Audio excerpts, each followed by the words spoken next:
And joining us this evening is Elena Casamontane. She's WION's correspondent in Paris. Good evening, Elena. What details do we have at this point?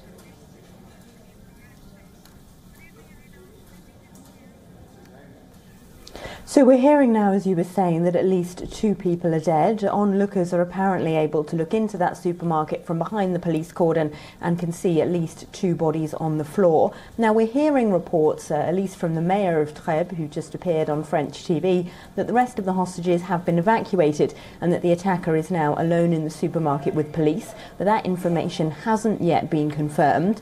We're also hearing that he's an attacker who was known to French police, that he was on their list of known terrorist suspects, known radicalised Islamists. It's perhaps worth pointing out, though, that there's about 5,000 people on that list, so the French security services do not have the means and the resources to follow them all of the time. What happened this morning, it seems, is that he fired shots at a number of riot police who were jogging in civilian clothes near Carcassonne. One of them is in hospital and injured, and then he drove to this supermarket, walked into it, fired shots, as you hear there, killed at least 2 people and took some others hostage. He has apparently said that he's acting in the name of the Islamic State group, which of course does not mean that this was in any sense an organised attack. It could very well mean that he's a radicalised individual who has no connections to the wider group, like we've seen here in France in a number of recent terror attacks.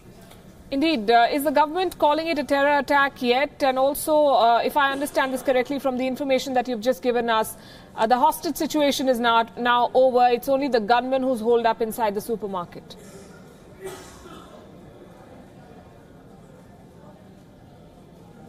Don't know that. As I was saying, it's been reported that the rest of the hostages have been evacuated and that there may be up to a dozen people injured who are receiving medical care. But I can't confirm those reports. That's being reported by French media, but we don't yet know that that is the case.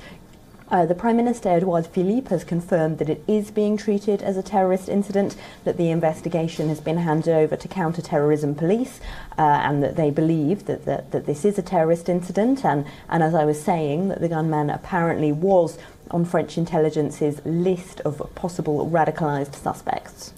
Can you tell us a little more about this location? We understand there are 3 helicopters securing the area from the air. There's a special unit of the GIGN that has arrived in Trebes. For our viewers across the world, just tell us a little more about this French town.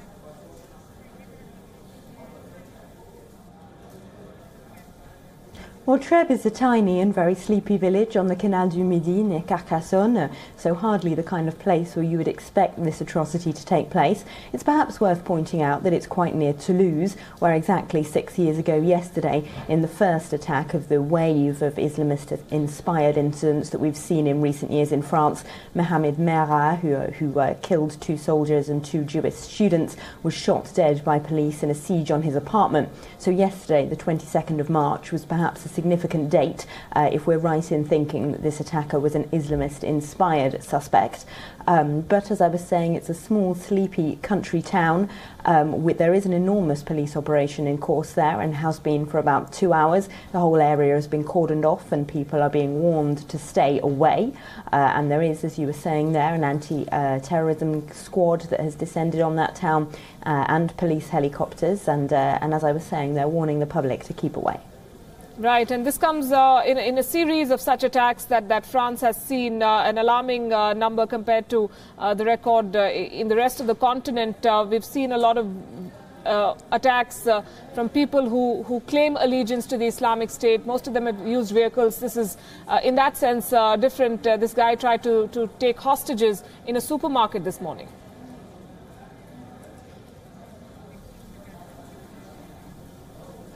Yes, it fits into a pattern of the recent attacks that we've seen in recent years here in France. It would be the first serious incident for about 2 years, the first serious incident of the Macron presidency, but it fits a pattern that we've seen in previous attacks. In January 2015, for example, Amédi Coulibaly took people hostage in a kosher supermarket here in Paris a couple of days after the shooting at the Charlie Hebdo satirical magazine offices here And obviously after that, on the 13th of November 2015, more than 130 people were killed here in central Paris in a series of coordinated attacks, of which the most deadly, of course, was at the Bataclan concert hall.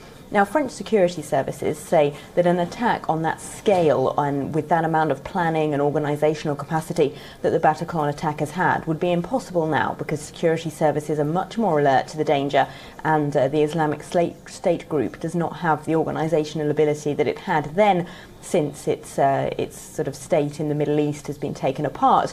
But that doesn't prevent, as you were saying, radicalised individuals who've been exposed to Islamist views, perhaps on the internet, from taking action on their own. And as we saw, for example, in Nice in July of 2016, they can be very lethal indeed. One man with a van killed 86 people who were celebrating Bastille Day fireworks on Nice Promenade. So yes, we have seen a number of these attacks in France carried out by radicalised individuals, and this would fit that pattern. Right, and this is a developing situation, and I understand, Alina, that details are sketchy at this point, and there's very little that we can actually confirm. My final question to you is this: even as the situation develops, I'm looking at the discourse online. Many are saying that France has such strict gun control laws, and yet an incident like this happens. Others are blaming Angela Merkel and her policies of welcoming people belonging to a certain religion to the continent. How do you see the political discourse from here on around this case?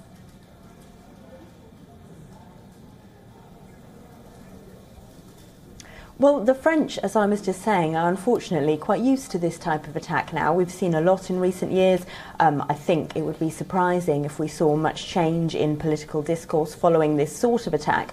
Of course, as we saw last year with Marine Le Pen getting through to the second round of the presidential election, there is a segment of the population who are easily turned against Muslims by this sort of far-right rhetoric, which always flourishes in the aftermath of this type of attack. But Marine Le Pen and her party and far-right rhetoric in general are very much on the back foot in France, since she lost that election to Emmanuel Macron last May. And the French really are used to this sort of attack.